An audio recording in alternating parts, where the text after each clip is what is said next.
ये तो खैर जनता तय करेगी टक्कर। हमारा मेहनत, हमारा परिश्रम और लोगों का आशीर्वाद ही श्रेयसी दीदी को जवाब देगी जनता। और हमारा परिश्रम और हमारा जो लोगों के बीच में सहयोग है कि जनता को एक अपना संदेश देना चाहते हैं कि बहुत आपने पार्टी को वोट दिया, आपके सामने क्या क्या हुआ सब आपके सामने, मुझे बताने की आवश्यकता। आज हमारा नौजवान पंजाब, हरियाणा, गुजरात जा रहा है, क्या कारण है? नीतीश जी को इस पर कभी ध्यान आया? मुख्यमंत्री, माननीय मुख्यमंत्री नीतीश बाबू को कभी ध्यान आया कि हाँ इस पर भी काम करना चाहिए? नीतीश कुमार तो प्रगति यात्रा प्रगति कर रहे हैं बिहार। प्रगति क्या है, दुर्गति है उनका, इस बार पता चला देगा जनता। देख सकते हैं हमारे साथ खोकन जी मौजूद हैं। क्या लगता है आज दिव्यांग और जीविका दीदी का जो समारोह था, क्या प्रयास है? ये चुनावी प्रयास है या सही में आप दिल से सबको बुलाए? देखिए, ये जो कार्यक्रम है मेरा, सबसे पहले सम्मान देने का, सम्मान दिल से दिया जाता है, सम्मान दिल से दिया जाता है। और चुनावी की जो बात, आपके एक चुनाव की बात आपने रखी, तो सबसे पहले क्या है कि इनके बीच में चुनाव तो आज आया है। आज 2025 में विधानसभा का चुनाव 6-7 महीने के बाद संभवतः होगा। हम उसके पहले से समाज से जुड़े हैं और समाज के लिए जो हमसे बन पड़ा, जितना हमको सामर्थ्य ऊपर वाले ने दिया और बुजुर्गों के आशीर्वाद से प्राप्त है, वो हम सबों के बीच में जाकर पहले से कर रहे हैं। आज भले आपको दिखा होगा कि कोई स्पेशल कार्यक्रम किया गया, क्योंकि आज सब लोगों को एक जगह एकत्रित हम किए, एकत्रित करके सम्मान समारोह का आयोजन रखे। और कोई चुनावी माहौल या चुनावी प्रक्रिया में जाने के क्रम में ये कार्यक्रम हम करें, ऐसा कुछ नहीं है।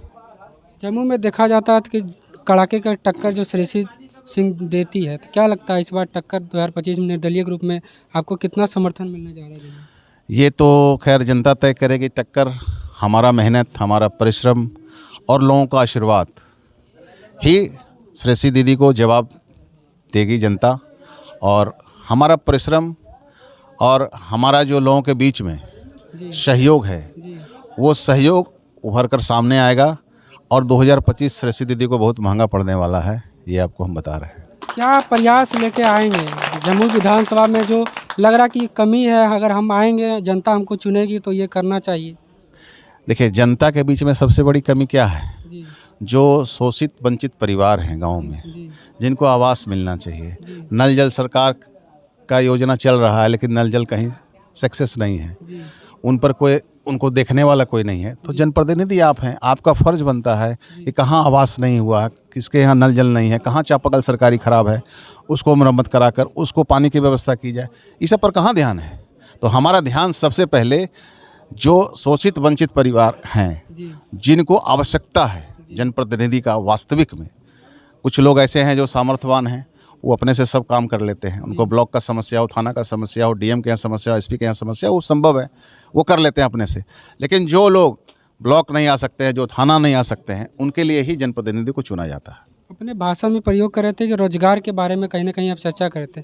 किस प्रकार, कैसे आप रोजगार देंगे अपने? जी, रोजगार की जब आपने बात रखी, देखिए कभी रोजगार के लिए कोई भी यहाँ जनप्रतिनिधि जो रहे पूर्व में भी, ज़्यादा नहीं 3 टर्म की बात करेंगे, उन्होंने कभी प्रयास नहीं किया। अगर प्रयास किए होते तो कुछ न कुछ परिणाम जरूर आता।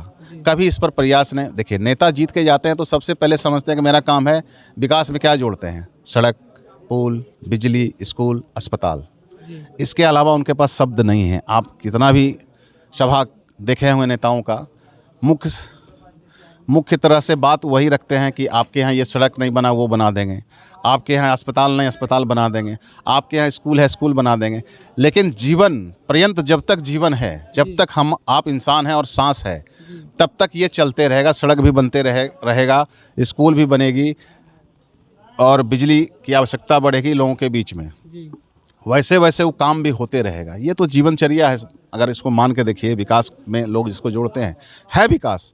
लेकिन एक जीवनचर्या में जैसे हम लोग भोजन करते हैं, खाना के बिना हम लोग रह नहीं सकते हैं, पानी के बिना नहीं रह सकते हैं, उसी तरह का विकास यहाँ हो रहा है। लेकिन मूलभूत नौजवान को क्या चाहिए? रोजगार चाहिए। आज हमारा नौजवान पंजाब, हरियाणा, गुजरात जा रहा है, क्या कारण है? नीतीश जी को इस पर कभी ध्यान आया? मुख्यमंत्री, माननीय मुख्यमंत्री नीतीश बाबू को कभी ध्यान आया कि हाँ इस पर भी काम करना चाहिए? नीतीश कुमार तो प्रगति यात्रा प्रगति कर रहे हैं बिहार। प्रगति क्या है, दुर्गति है उनका, इस बार पता चला देगा जनता। ये प्रगति यात्रा नहीं है, उनकी दुर्गति यात्रा चल रही है। और जो जितना जनता को बुड़बक समझ रहे हैं, उतना जनता बुड़बक अब रही नहीं। जनता इस बार 25 में जब आप बढ़िया से विधायक जी तो बोल रहे हैं चौमुखी विकास कर रहे हैं हमारे मंत्री। विधायक जी तो कुछ भी बोल सकते हैं, क्योंकि अभी वर्तमान में विधायिका हैं। पुलिया पर पूरा ध्यान पुल पुलिया पर आप एक चीज़ बताइए, 4.5 साल उनका बीत गया, अभी बगल में दाढ़ा में गए उस सर्वे करने। अब बताइए, सर्वे अभी हो रहा है, फिर उसका सॉइल टेस्ट होगा, उसके बाद उसका DPR बनेगा, फिर वो सैंक्शन में जाएगा, तब स्वीकृति होकर फिर वो टेंडर में, तब तक क्या बन पाएगा क्या? ये अभी उनका चुनावी माहौल है। ये दिग्भ्रमित लोगों को कर रहे हैं जनता के बीच में जाके कि हम ये पुल बना दे रहे हैं, ये पुल बना दे रहे हैं, ये पुल बना दे रहे हैं। यही कहानी उनका है, क्योंकि 4.5 साल तक तो कुछ किए नहीं। तो अभी उनके सामने क्या है कि सोच रहे हैं कि जनता को फिर हम कैसे अपने बात में बझाएं, अपने साथ उनको लाएं। यही उनका श्रेष्ठी दीदी का रिजल्ट है, और श्रेष्ठी दीदी यही करना चाह रही हैं बीच में जनताओं के बीच में जाके। एक खुलासा जनता का मन में ये भी है कि अभी आप निर्दलीय उम्मीदवार के तौर पे आप देखे जा रहे हैं, कहीं टिकट कोई पार्टी देने का प्रयास करेगा तो फिर टिकट लेंगे क्या? देखिए, अभी तक जब हम निर्दलीय हैं जी। और हम जनता के बीच में जाके कह रहे हैं कि जनता जो डिसाइड करेगी, अगर कहीं से ऑफर आया जी तो जनता से बगैर पूछे, जनता के बगैर सहमति का हम कोई निर्णय नहीं लेंगे। इसलिए कि जनता ने हमको जो प्यार, स्नेह, प्रेम और आशीर्वाद दिया, वो निर्दलीय के रूप में दिया, ना कि किसी पार्टी के रूप में दिया। तो जब हमको इस तरह से प्रेम और प्यार मिला है, तो जनता जो निर्णय करेगी वही सर्वमान्य होगा मेरे लिए। प्रेम पाकर विधायक बन जाते हैं, उसके बाद अगर जनता मिलने जाती है तो डांट फटकार के घुमा दिया जाता है, तो ये विधायक जी का ये रुतबा कैसे आ जाता है? देखिए, विधायक का रुतबा नहीं आता, ये अपने इंसानियत सबसे बड़ी चीज़ होती है, और इंसान पर निर्भर करता है। कोई लोग पद पाके, धन दौलत पाके अपने आप को समझते हैं कि दुनिया में सबसे बड़ा हीरो हम ही हैं, सबसे सुपर हम ही हैं। तो वैसा नहीं होना चाहिए इंसानियत। देखिए, ये सब भगवान का लीला है, ऊपर वाले रास्ते हैं। कब कौन बड़ा बनेगा, कब कौन छोटा बनेगा, ये कोई नहीं जानता है, समझ गए? तो इसका घमंड किसी को ना होना चाहिए, ना अभिमान होना चाहिए, और अपने कर्म पर विशेष रूप से ध्यान देना चाहिए कि हम सब एक इंसान हैं, एक दूसरे को क्या हम लोग कर सकें, एक दूसरे के काम आ सके, यही इंसानियत है। पद कोई बड़ा चीज़ नहीं होता है, वो कुर्सी बना है, उस पर कभी आप बैठते हैं, कभी हम बैठते हैं, कभी और कोई, कभी और कोई, किसी का परमानेंट नहीं है कि वो परमानेंट आपका रहेगा।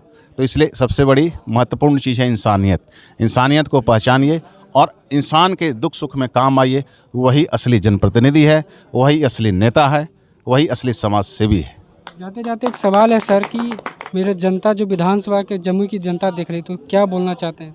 देखिए, जम्मू की जनता को हम क्या बोलना चाहते हैं, जम्मू की जनता सब समझ रही है, लेकिन फिर भी हम जम्मू की जनता को एक अपना संदेश देना चाहते हैं कि बहुत आपने पार्टी को वोट दिया, आपके सामने क्या क्या हुआ सब आपके सामने, मुझे बताने की आवश्यकता नहीं है।